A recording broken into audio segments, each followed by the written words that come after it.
कोई सीधे लागे, अगर मगर बारी बारी जिया को यूं उछाले, जिया नहीं गेंद लागे, फतेह करे किले सारे भेद जाए दीवारे, प्रेम कोई सीध लागे, अगर मगर बारी बारी जिया को यूं उछाले, जिया नहीं गेंद। হ্যালো বন্ধুরা, গুড মর্নিং। তোমরা সবাই কেমন আছো? আশা করছি তোমরা সবাই ভালো আছো, সুস্থ আছো, আর আমরাও ভালো আছি। আমার নতুন একটা ভিডিওতে তোমাদের সবাইকে জানাই অনেক অনেক স্বাগত।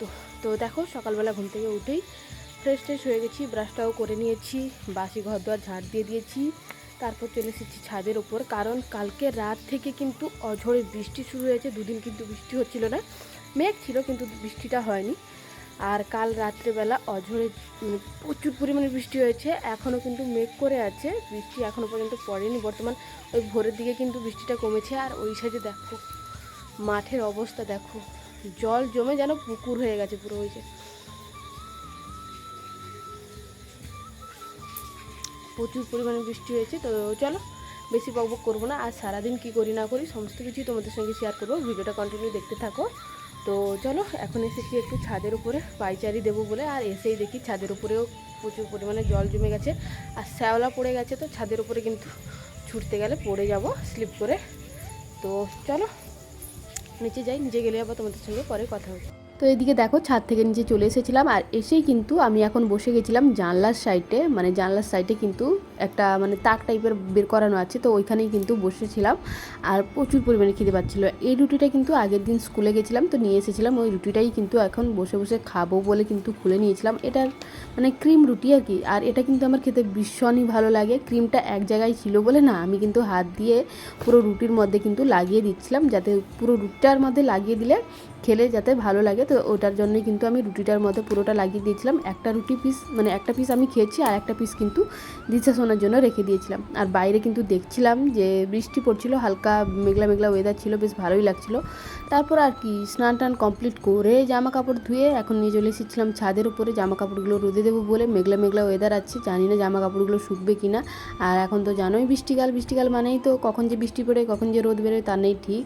জামা কাপড়গুলো রোদে দিয়ে যাচ্ছি। আর তোমরা তো জানোই মেয়েদের জীবন হচ্ছে রোবটের মতো, কাজ করতেই থাকো সারা দিন সারা রাত কাজ করতেই থাকো, তবুও কিন্তু কারো বাড়ির লোকেদের মুখ থেকে কিন্তু কোনোদিনও কিন্তু ভালো কথা শুনতে পারবে না যে হ্যাঁ তোমরা কাজ করেছো বলে। কিন্তু ওরা যদি একদিন কাজটা করে তাহলে ওরা বুঝতে পারবে যে কতটা কষ্ট হয়।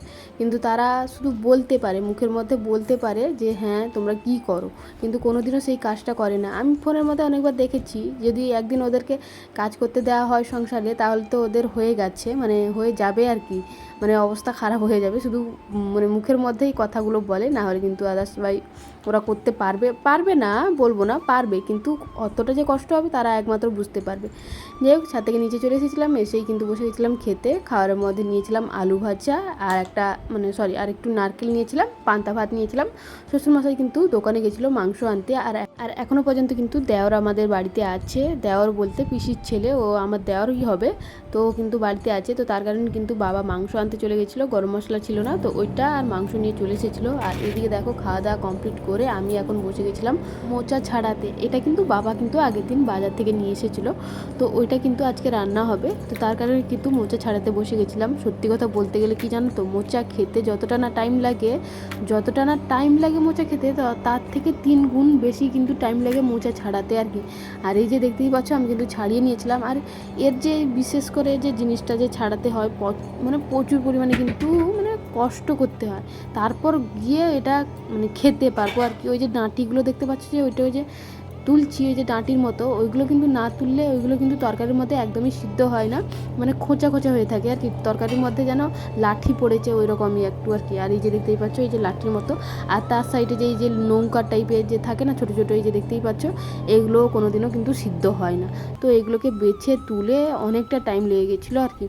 তারপর ওই মোচাগুলো কেটে কুটে ভালো করে রেখে দিয়েছিলাম, মাকে বলেছিলাম ধুয়ে নিতে, মা একটু ধুয়ে নিয়েছিল। তারপর এদিকে দেখো, বাবা যে মাংসটা নিয়ে এসেছিলো, ওই মাংসটাকে কিন্তু আমি বসে গেছিলাম দিয়েছিলাম ভালো করে ধুতে। আর কোনো দিনও কিন্তু আমি মাংস ধুই না। লোকে বলে না ঠেলায় না পড়লে গরু গাছে ওঠে না, ঠিক সেরকমই আমার অবস্থা হয়েছে। যেই জিনিসটা আমি ঘেন্না করি সেই জিনিসটাই কিন্তু আমাকে করতে হয় বাধ্য হয়ে। ঘেন্না বলতে কি বলো তো, আমার না মাংস হাতের মধ্যে ধরতে ইচ্ছে করে না, আর মাংস ধুতেও কোনো দিনও ইচ্ছে করে না। মানে কীরকম একটা গা ঘিনঘিন টাইপের করে আর কি। মাংস কোনো দিনও কিন্তু আমি ধুই না, একমাত্র বাবা মা, ওই তোমাদের দাদাভাই থাকলে তোমাদের দাদাভাই, না হলে কিন্তু আমি কোনো দিনও মাংস ধুই না। রান্না বান্না সমস্ত কিছু করে দেবো, কিন্তু মাংসটা ধুতে পারি না আর কি। ধোয়া মানে ধুলে তো আমি যখন খেতে বসি না তখন ওই জিনিসটার কথা মনে পড়ে যায় আর খেতে ইচ্ছে করে না আর কি। তো তার কারণেই কিন্তু আমাকে মানে আজকে বাধ্য হয়ে মাংসটা ধুতে হয়েছে, কারণ মা এদিকে ভাতের ফেনাটা গড়া ছিল। তো তার কারণেই কিন্তু আমাকে বাধ্য হয়ে মানে মাংসটা ধুতে হয়েছে, কারণ মানে বাটা তোমার পেঁয়াজ সমস্ত কিছু কেটে নিয়েছিলাম যখন আমি মা ভাতটা গড়িয়ে নিয়েছিল। তো তারপর কিন্তু আমাকে রান্নাটা বসাতে হবে, তো তার কারণেই কিন্তু বাধ্য হয়ে আমাকে মাংসটা ধুয়ে নিতে হয়েছে। এইদিকে দেখো মশলা টশলা কষিয়ে ভালো করে আমি কিন্তু এখন মাংস দিয়ে দিয়েছি। আর হ্যাঁ, আমি স্পেশাল রান্না করছি আজকে। মানে কি বলো তো, স্পেশাল বলতে কিছু জিনিস স্পেশাল আছে ওর মধ্যে। আজকে দেওরের জন্য আমি নিজের হাতে রান্না করছি, মানে পিসির ছেলের জন্য নিজের হাতে রান্না করছি। জানি না কেমন হবে, সত্যি কথা বলতে গেলে হয়তো বলবো না, মাংসটা কিন্তু বেশ ভালোই হয়েছিল। যে আজকে রান্নাটা করেছিলাম না, মাংসটা কিন্তু বেশ ভালোই হয়েছিল, কারণ দেওরও কিন্তু চেটেপুটে খেয়ে নিয়েছিল। আর আমিও কিন্তু একটা লেগ পিস নিয়েছিলাম, বাবা কিন্তু আমার জন্য লেগ পিস নিয়ে এসেছিলো, তো ওই লেগ পিসটাই নিয়েছিলাম। এই যে দেখতেই পাচ্ছ। আর দিশা সোনা দেখো ফোন দেখবে বলেও কান্নাকাটি শুরু করে দিয়েছে। মানে ও ফোন দেখেই খাবে, ও আর কোনো কথা শুনবে না, ও খাবেও না। আমি একটু ভিডিও করছিলাম তো আমাকে ভিডিও করতে দিল না, বাধ্য হয়ে আমাকে কিন্তু ফোনটা দিতে হয়েছে ওকে। ও একটু চেখে দেখছিল যে ভালো হয়েছে আমাকে একটু ফোন দাও, ভালো হয়েছে আমাকে একটু ফোন দাও। ও বারবার কিন্তু ফোনের দিকে হাতটা বাড়াচ্ছিল, দেখেই বুঝতে পারছো। তো ফোনটা দেওয়ার পর তারপর কিন্তু ও খেয়েছিল। খাওয়া দাওয়া কমপ্লিট করে ঘুমিয়ে গেছিলাম। ঘুম থেকে উঠে এদিকে দেখো দিশা সোনা বললো বিস্কিট খাবে। আর এই বিস্কিটগুলো কিন্তু খেতেও আমার ভীষণ ভালো লাগে। মানে কি বলতো, বেকারি বিস্কুট, এগুলোর মধ্যে মিষ্টি কিন্তু প্রচুর পরিমাণে কম থাকে, অনেকটা কম থাকে মিষ্টি।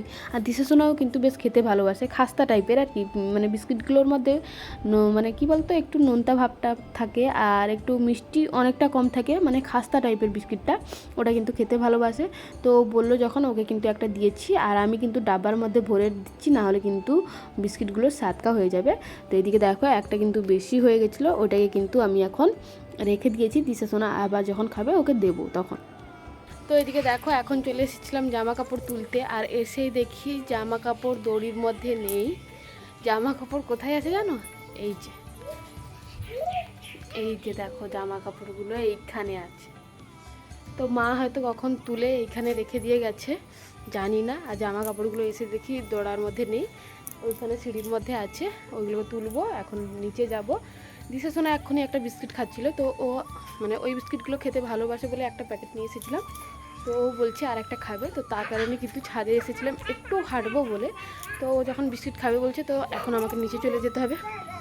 তো চলো নিচে যাই, আবার নিচে গেলে কথা হবে।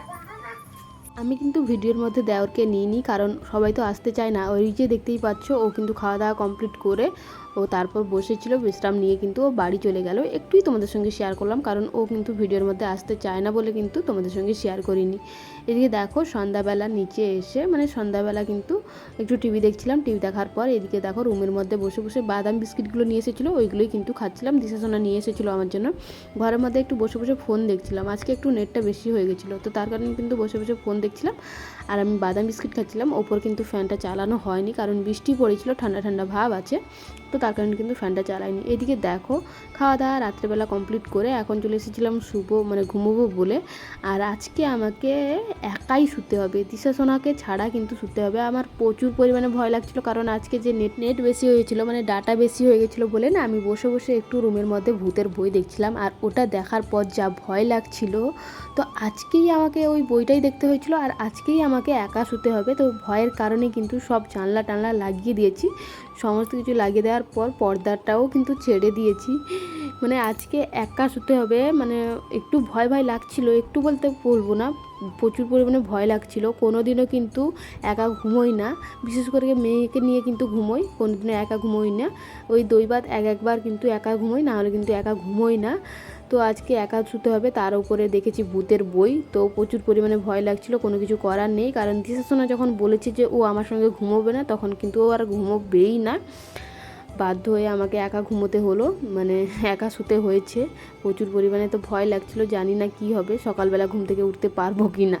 তো চলো আজকের ভিডিওটা এই পর্যন্তই শেষ করছি। সবাইকে টাটা, বাই বাই আর গুড নাইট।